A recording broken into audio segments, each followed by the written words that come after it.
সুগারের কিছু একটা ছিল, মানে সুগার ফ্রি গুঁড়ো করা এরকম একটা কিছু ছিল। সাকিব খান যখন আপনাকে বলছেন যে চিল্লুম মাল দে অথবা ওই মাদকটা সে চাইছেন, আমরা দেখেছি তিনি কোকেন নিচ্ছেন, রাইট? আমরা পর্দায় দেখেছি, কিন্তু ওটা তো আসলে কোকেন ছিল না, না, না, একদমই না। সেই সাদা পাউডারটা আসলে কি ছিল? ওই সাদা যে পাউডার আমরা দেখলাম ওটা কি ছিল? ওইটা একটা ছিল, আমি যতদূর জানি ওটা সুগারের কিছু একটা ছিল, মানে সুগার ফ্রি গুঁড়ো করা এরকম একটা কিছু ছিল। আর মাঝে মধ্যে মানে ছিল এরকমও হয়েছে, হট করে দরকার পড়েছে, অ্যাভেলেবেল ছিল না, রেডি ছিল না, ওই সিনটা সেই সিনে লাগবে সেটা জানা ছিল না, রিকোয়ারমেন্টটা ছিল না, রেকুইজিশন দিতে হয় না কোনো শটের আগে, তো ওটা বোধহয় দেওয়া হয়নি। তো মানে এরকম নুন টুনও দেওয়া হয়েছে, এরকমও হয়েছে সিন। তবে আমি একটা অন্য জামা প্রথম ছবিতে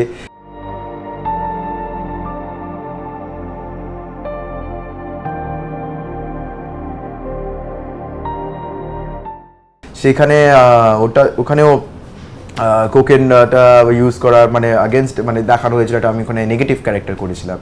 তো সেখানে আমি দেখিয়েছিল কি আমার চরিত্রটি ওরকম ইউজ করছে, ওইটাতে গ্লুকোজ ছিল। হ্যাঁ, আর সেটা গ্লুকোজ নাকের আগে গিয়ে খুব অসুবিধা হয়েছিল।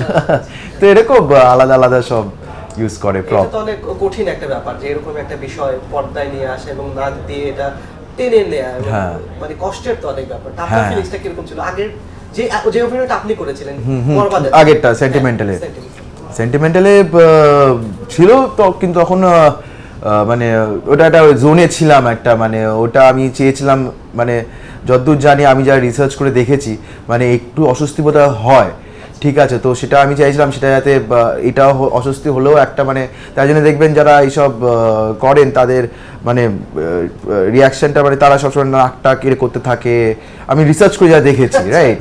সো তাহলে ওটা ন্যাচারালি আমার চলে আসবে যদি একটু কিছু অস্বস্তি হয়, তাই না? তো তখন ওটাকে আমার মানে অভিনয় করে আর আনতে হবে না, ওটাকে ভুলে গিয়ে ওটাকে নর্মাল রাখতে পারি, নিজে থেকে যাবে। এবার সাদা অনেক ওটার এফেক্টস আছে, সাদা তারা লেগে থাকে এরকম, তো ওইসবগুলো ন্যাচারালি হয়ে যাবে, অর্গানিকলি হয়ে যাবে।